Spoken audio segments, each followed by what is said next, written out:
And the last thing that we want to show you is our new broadcast guide, spurred on by a conversation with Marcus here a few weeks ago. Just kind of so that you guys have a little better understanding of and can kind of take some time to think about where you are at as a broadcast program and maybe what are the next steps, because there's so many ways, so many different things you can add to your broadcast, right? You can add more cameras, you can add announcers, you can add an audio mixer, you can add wireless communication, you can add wireless cameras. Where are you with all of that though? Like, where can you add that?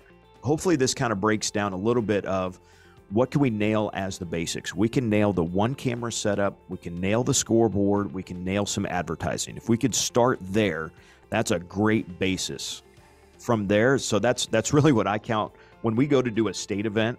One thing I've really told Hoosier lately is those are the rocks that we stand on, that we've got quality video, we've got accurate score for whatever event it is that we're producing, and that we have sufficiently taken care of our advertisers, whatever that looks like. If we have those three things on every broadcast, no matter what, everything beyond that is gravy. Everything beyond that makes it just look better, but it's got to work right. Yes? Yes. So adding the announcers, adding your audio mixing, adding extra broadcast graphics or videos, whatever that looks like. That's kind of that next step. Beyond that, you get to the multicam setup. You're adding 2 or 3 cameras, adding different shots. That comes with a whole nother, whether it's wireless or not, you can do a lot with just 2 cameras that are both wired into your laptop. Got a MacBook Pro, got 2 capture cards, got 2 cameras. Perfect. You got to switch back and forth between them. You could still show a ton of things, and you can really build to the multicam setup, even if you only have 2 cameras. So you don't necessarily need the switcher right out of the gate. But do you have wireless cameras? Boy, that opens up a whole new world. If you are completely portable with your second camera, what are you going to show? You're going to show a close-up for the cheerleaders. You're going to show the crowd a little differently. You're going to show the huddle a little differently. You're going to get different angles throughout the gym. You're going to be able to be down on the mat. How cool. Kearney High does a fantastic job when they do the dual that is usually in their auditorium. We've got 4 or 5 different cameras. We can be down on the mat. We can be up high. We've got the straight on shot, if you will. Awesome stuff that can be done with those wireless cameras. And then the crew to crew communication is a huge step there in level 3. If you want to add cameras, if those cameras get more than 2 feet away from the people that need to talk to each other, wireless communication is going to be very, very helpful. Your production level will go through the roof just because the kids can talk to each other, just because they know when they are on air and when they're not, because you're going to hide those camera movements. You're never going to have the camera just be dropped down because, oh, I think I'm not on air right now. It helps you as the teacher to direct the cameras.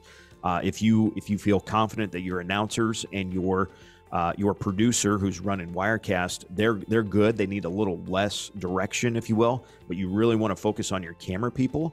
Gives you an open book, really. If you have that wireless communication, you can tell them exactly what you want to see and then switch to that camera. You don't have to just switch to it because, oh, it looks good now.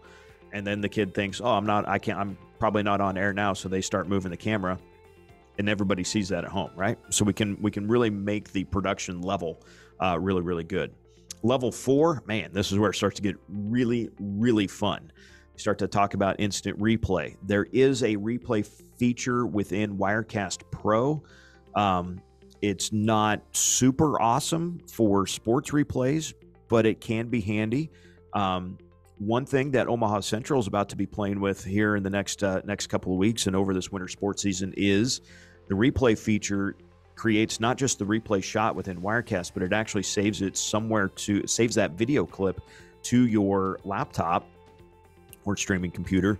You can take those clips then, drop them into a video editing software, iMovie, Final Cut, whatever that is, Adobe Premiere, and you can make real quick highlights from your games real fast just using Wirecast Pro and their replay feature.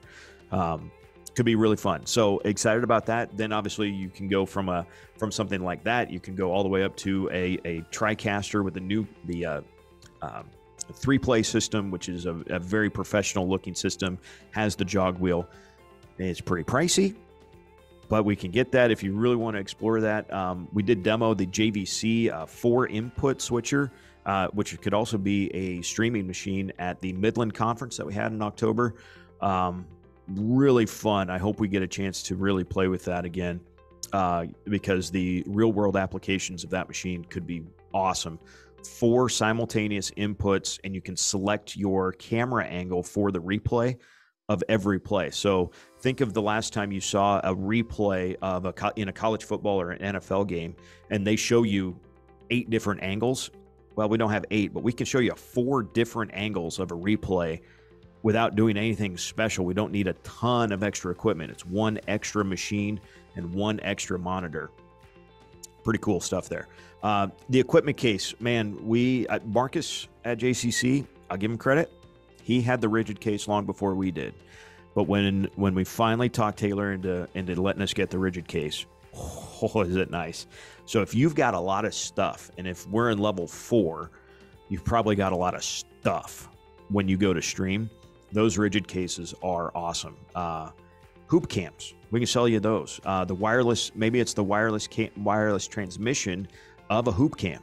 That's how Skylar's going from each backboard is in their new gym is a wireless hoop cam. So stuff like that. And then level 5, I refer to this as the Husker Vision way to do things, right? So we're talking about fiber networking for your football field. Perhaps baseball or softball are close to the school, and you can actually run network to that.